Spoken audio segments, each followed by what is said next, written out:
Did you ever hear the story of Little Charlie and Big Charlie? Anita and I are watching a series on videos right now called Death Valley Days. I think they were done like in the 50s or early 60s probably. They're true stories from the days of Nevada, California, and the Death Valley area. So recently they had one at Little Charlie and Big Charlie. They were partners in prospecting partners for 10 years. They eventually struck it rich, and so they were able to sell their mine, the gold that they found, for $25,000 a piece. Big Charlie was ambitious, and he took his $25,000. He moved back to the East Coast, got married, became a corporate person, made lots and lots of money, but he was so involved in his business that he lost his family. After 26 years, his wife left him. His kids were grown up, but both of them lived in Paris, and so now it comes Christmas time, and he's all alone.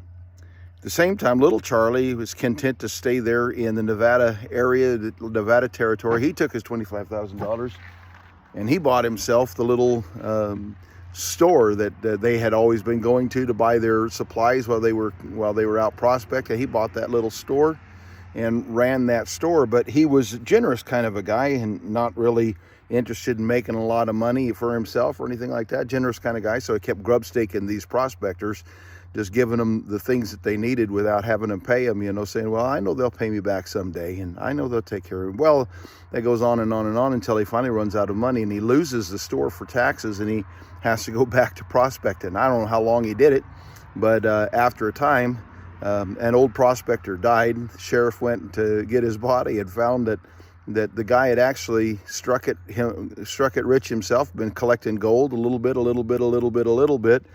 and he willed it all to Little Charlie. So Little Charlie now has enough money to go back and buy his store, and he gets in his store and he's running, and things are going very well. Life is back how he likes it to be, and in his store, running it and operating it. He's got some postcards in the store, so he just sends one for Christmas card. He sends it to Big Charlie. Just all it says, Merry Christmas to Big Charlie from Little Charlie. Well, Big Charlie's alone, and so what I'm going to do, I'm going to go back to that old place and see after 25, 26, 27, 8, 28 years, however long it was, I'm going to go back and see Little Charlie. And so here they are going back to the old campsite where they divided their money and went their separate ways.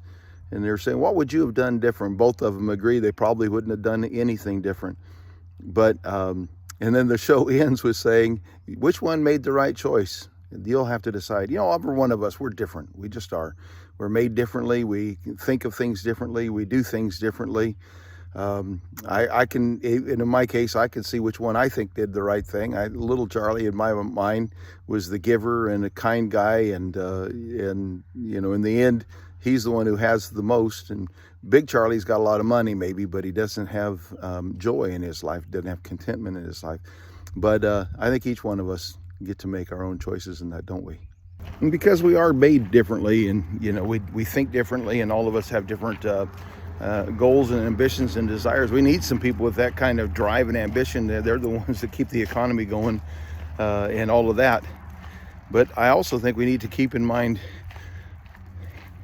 the directions of the Lord. If we believe God, don't believe in God, but believe God and do as God teaches, we're going to end up in a better position all around, whether we're ambitious or whether we're the kind to be content with a little bit. If we are the kind of people who will believe God, believe His word, and use it as our standard, as our guide, we're going to come out better in the end.